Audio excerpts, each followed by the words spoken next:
Okay, let's try this one more time. It's the fish lady. We're back at the Miami.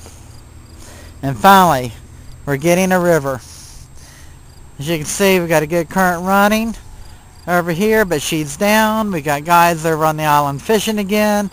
You see the difference on it. There's the tree blocking off a whole good area. But if she goes down enough, the tree will be in your background. Guys will start to burn it. A couple guys getting ready to get set up there. There's enough of a dip there you see as these guys disappear on that end. There's other people fishing the river too. You just can't see them because of the bank.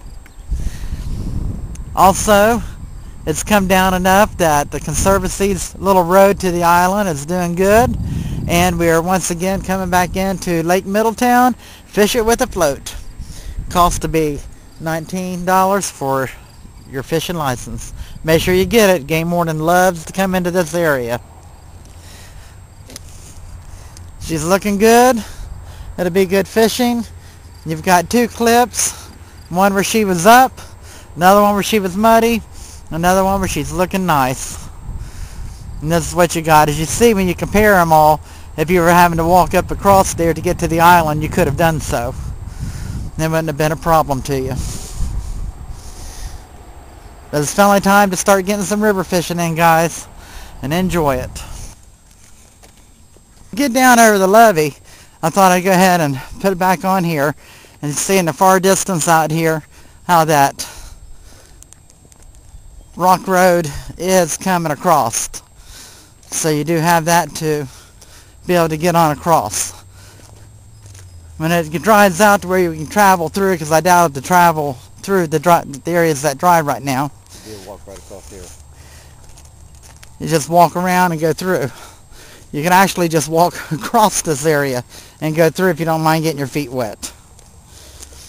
That's what you are able to do here.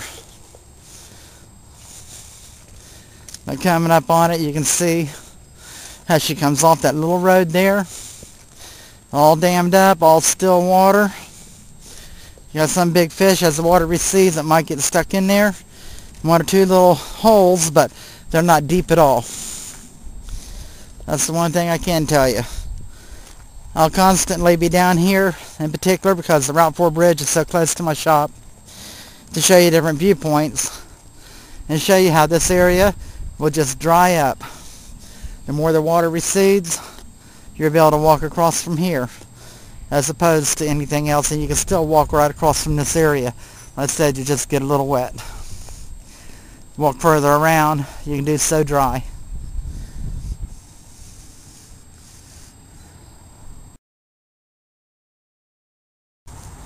We're approaching the bridge here, and as you can see closer up, because I don't dare get too close to this, but everything going on, this is one of the easiest places to access on what you've got to go through here. This is what the Conservancy and the state of Ohio gives you to fish. The great leaks and goes on. And you see how hard it is for walking through here at night would not be a fun thing to do. It's dangerous in the daytime. I'm going to pull back off to the trail. What I do like is having a trail and the convenience of that. But when you want to travel over to the bank and back, you've got issues. Coming underneath the bridge on the opposite side here, we usually have what I call good channel and bass fishing. This is the area you want to go to for that. As you can see, there's the low plain. That is what we used to have over here, and they took away from us. That was terrific. This was one of the best areas to bring your family down to the river and fish and be safe for your kids. And now all that is gone. See all the riffraff come up? Nothing like the West Middletown Bridge. They're really being slammed with all debris. It's a shame all that's out there instead of on this land for you guys to get for firewood there. But how deep would you say it is underneath the bridge there, Gary? 7, 8 foot deep. No deeper than that. But some people do sit underneath the bridge. They don't mind the sound of the vehicles and fish right in there. It wants very well. You get the old shovelhead coming around these bridges, though. Yeah, they like to get around those pillars. And this is the first opportunity since all the flood that I've been able to get down this far to give you guys underneath the bridge. Seen blankets and things. Homeless do live underneath this bridge. It's a shame they have to, but some would rather do that than go through what society makes them go through on the things you have to do just because you have a run of bad luck. I'm going to try to walk down a little bit further, try and get past the sun clip.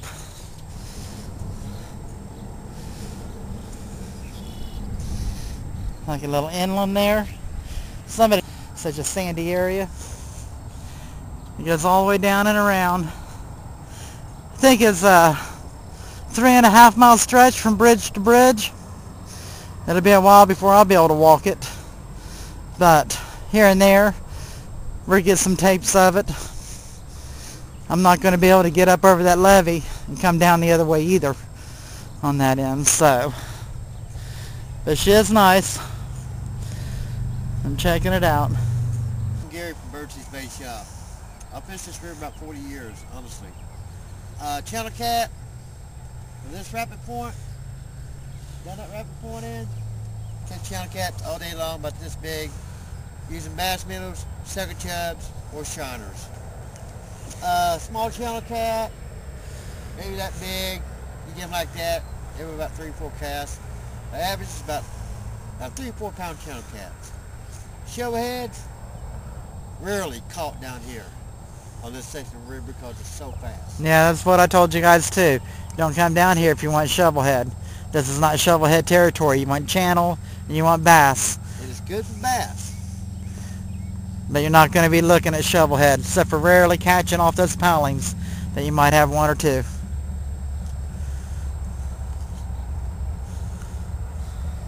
Like I said, it's a good area to bring the family, to be able to have the kids with you, fish, and not worry too much about them. It's Fish Lady, Great Miami River, the Route 4 Bridge. This is what I call the new Lake Middletown. I hope I don't offend anybody by saying that, because I think that this right now is one of the biggest assets that we could possibly have right now. Hey there, Fish Lady back. Hope you've been enjoying the tour that I've been trying to present to you here, giving you some good footage of the river and yet not, because of the areas that's not totally accessible to me at the moment. And one day hopefully they will be, and I get you a little bit more detail on that end. We're up here at Route 4 Bridge. You see a lot of going the new Lake Middletown. Hey, guys, if you notice over there, the one just curled on the shore just about. So I'm trying to bring you an asset to Middletown. I'm trying to pull people into Middletown. This is what I call the pay lake of Middletown. The cost, your fishing license with the state of Ohio for $19. Make sure you have it. Game warden loves to come into this area and catch you on it. So out here on the first side, being cast into it, I know some guys are heavy casters. They can reach out, or they're over on the island fishing. You're going to have to fish bottom. You're running current, use some good sinkers. But on this side, you can fish top. You can turn around and use your floats. It's nice, it's relaxing, and it's like being at a pay lake without having to drive off to a pay lake for that end of it. So, makes it nice. We enjoy it, you know, on this end. This is my favorite spot. Usually if the Fish Lady has some downtime, you're going to find her at the Route 4 Bridge. Bye-bye. We're going to head out of here and hit West Middletown. Hope you guys are enjoying it. Factor brings that into play